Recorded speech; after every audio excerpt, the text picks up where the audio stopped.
तो देखिए, इस तरह से हम अपने सभी इंग्रेडिएंट्स को रेडी कर लेंगे। उसके बाद हम अपनी फेवरेट चॉकलेट को मेल्ट कर लेंगे और अपनी रेडी की हुई मैगी में मिला देंगे।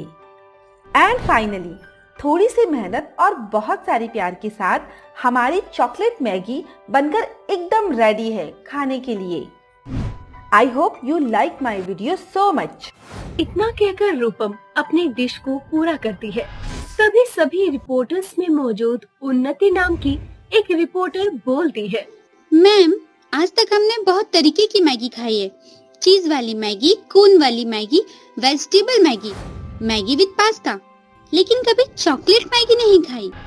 आपके दिमाग में ये चॉकलेट मैगी बनाने का आइडिया कहाँ से आया? और आइडिया आया तो आया, आपने तो हर किसी के दिल को ही जीत लिया। हर बच्चा हो या बड़ा, हर किसी की जुबान पर बस आपकी चॉकलेट मैगी की ही चर्चा है। क्या हम चॉकलेट मैगी की कहानी जान सकते हैं? आप हमारी जनता के साथ अपनी कहानी को शेयर करना चाहोगी? हाँ, क्यों नहीं, जरूर। आज मैं आपको अपने जीवन की कुछ बातें बताती हूँ, जहाँ से इस चॉकलेट मैगी की शुरुआत हुई थी। इतना कहकर रूपम अपनी जीवन कथा के बारे में बताना शुरू कर देती है। रूपम एक बहुत ही गरीब घर में जन्मी हुई लड़की थी, जिसके घर में 2 वक्त का खाना भी बड़ी ही मुश्किल से मिलता था।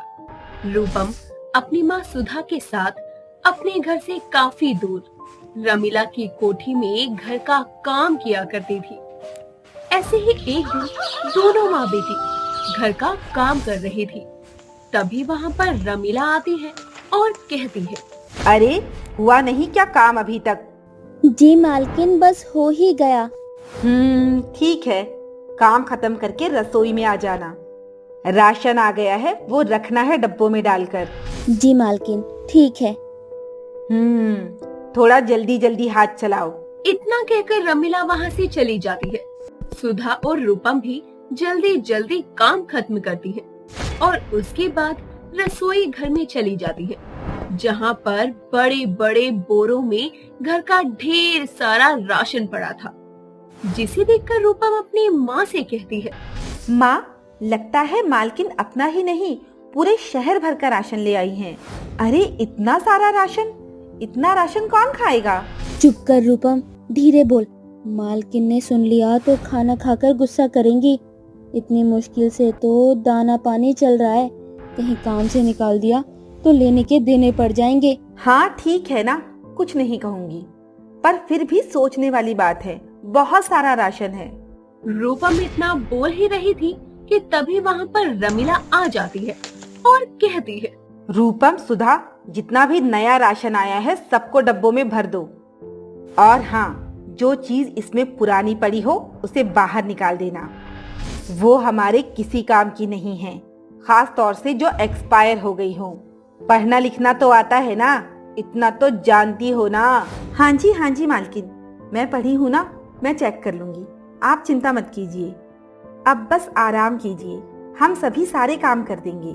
रूपम की बात सुनकर रमीला वहाँ से चली जाती है, जिसके बाद रूपम सुधा मिलकर राशन के भारी बोरों को खोलते हैं और एक एक करके सारा राशन डब्बे में भर देते हैं। सारी रसोई में राशन रखने के बाद कुछ चॉकलेट और मैगी, जो कि थोड़े पुराने हो गए थे, वो बचे थे और उन्हें निकालकर वो एक पन्नी में डाल देते हैं। जिसके बाद दोनों रमीला के पास जाती है और रूपम कहती है, मालकिन, जो भी एक्सपायर सामान था बस अब हमने निकालकर एक बोरे में भर दिया है और साइड में रख दिया है।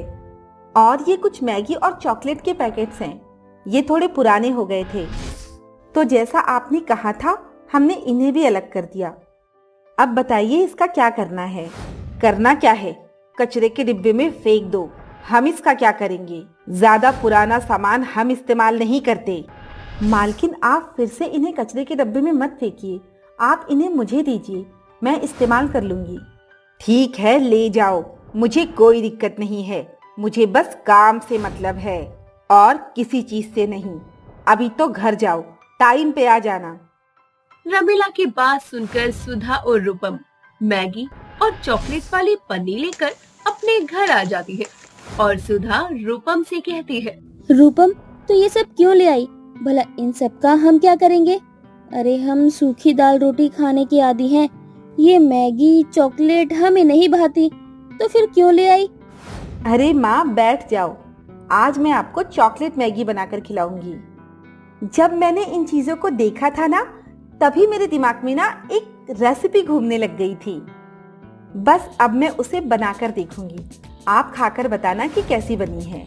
इतना कहकर रूपम जल्दी से चूल्हा जलाती है और काफी दिमाग लगाने के बाद आखिरकार रूपम गर्मा गर्म चॉकलेट वाली मैगी बनाकर ले आती है और सुधा को चखने के लिए कहती है।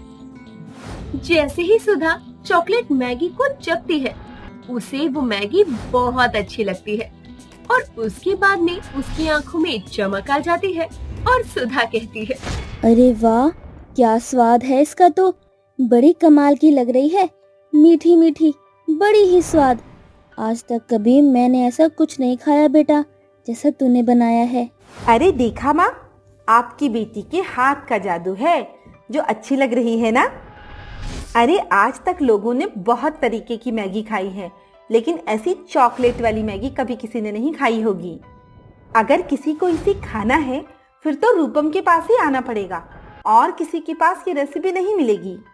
रूपम की बात सुनकर सुधा मुस्कुराने लगती है, जिसके बाद दोनों माँ बेटी आराम से बैठकर चॉकलेट मैगी का मजा लेती है। ऐसे ही वक्त बीतता चला जाता है। रमीला अपने परिवार के साथ विदेश में हमेशा के लिए शिफ्ट हो जाती है, जिसके बाद रूपम और सुधा बेरोजगार हो जाती है। कई जगह काम की तलाश के बाद भी उन दोनों को कोई काम नहीं मिलता। घर के हालात भी खराब होने लगे थे।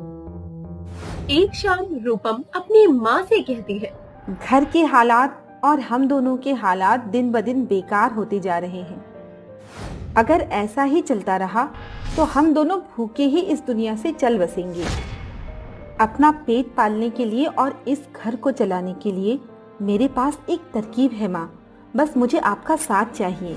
हाँ बेटा बोलना, मैं तेरी क्या मदद कर सकती हूँ? माँ, वो जो पायल आपने मेरी शादी के लिए बचा कर रखी है, आप उसे बेचकर मुझे कुछ पैसे लाकर दे दो।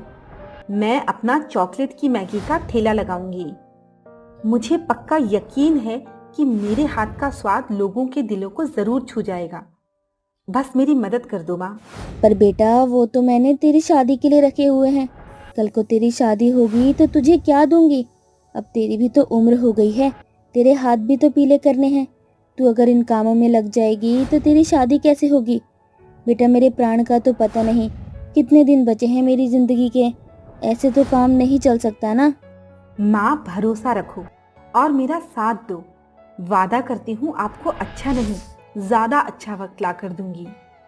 बस आप मेरा साथ दे दो माँ। रूपम जैसे तैसे अपनी माँ को पायल बेचने के लिए मना लेती है।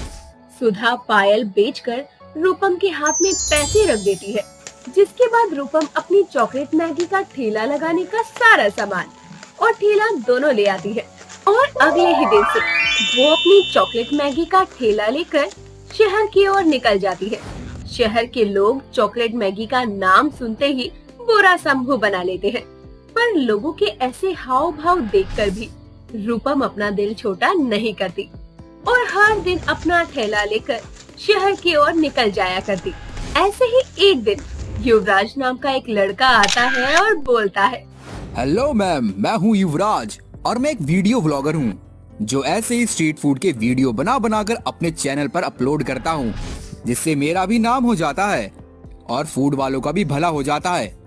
वैसे मैंने बहुत जगह बहुत तरीके की मैगी ट्राई की है, लेकिन एक चॉकलेट मैगी सुनने में काफी यूनिक है, इसलिए मैं आपका वीडियो बनाकर अपने चैनल पर अपलोड करना चाहता हूँ और साथ ही टेस्ट करके भी देखना चाहता हूँ।